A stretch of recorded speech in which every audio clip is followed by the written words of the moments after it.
অন্তত সেই জায়গা আসতো না। যাই হোক, এই মোদির জমানায়, নরেন্দ্র মোদির জমানায় যেভাবে একটার পর একটা সুপ্রিম কোর্টের জাজমেন্ট হয়েছে, সেই জাজমেন্ট অন্তত আর হতো না।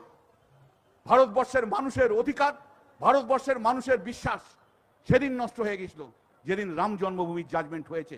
দেখেছেন তাই রাম জন্মভূমির জাজমেন্টের মধ্যে কেউ লেখেনি যে জাজমেন্টটাকে দিয়েছে, সে কিন্তু লেখেনি, লেখার সাহস দেখাতে পারেনি,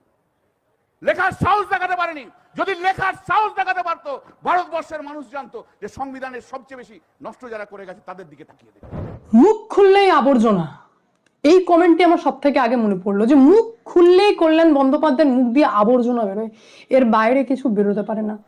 মানে রাম জন্মভূমি অর্ডারটা দেওয়া নাকি কত মারাত্মক ভুল ছিল, যার জন্য নাকি ভারতবাসী বিরাট কষ্ট পেয়েছে। তাহলে তো আমি বলবো আপনি ভারতবাসীকে চেনেনই না, আপনি জানেনই না যে ভারতবাসী কি চায়, আপনি জানেনই না যে ভারতবাসীর রক্তে কি রয়েছে, আপনি জানেনই না। আর এই রকম বক্তব্য রাখার পর কি ভাবছেন যে মানুষ আপনাকে খুব ভালো বলবে, খুশি হয়ে যাবে? একটা সেক্টরের মানুষকে, একটা সম্প্রদায়ের মানুষকে খুশি করার জন্য দেশে আগুন লাগাতে এই রকম টাইপের ব্যক্তি যথেষ্ট।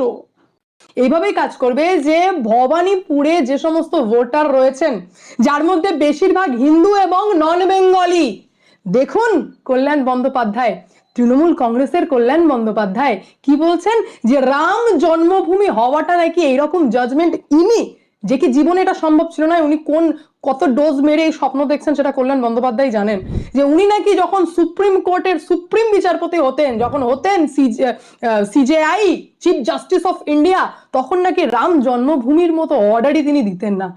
ডোজটা বেশি হয়ে গেছিল তাই বলে ফেললেন যে আমি হতাম 2-3 বছর থাকতাম, জাজমেন্ট নাকি আসতো না। তাই আপনি নেইও, জাজমেন্টও এসেছে। আর এই বক্তব্যের মাধ্যমে মমতা ব্যানার্জির টিকিট আপনি সাফ করে দেননি তো ভবানীপুর থেকে, কারণ সেখান থেকে বেরিয়ে গেল তো দিদি চাপ।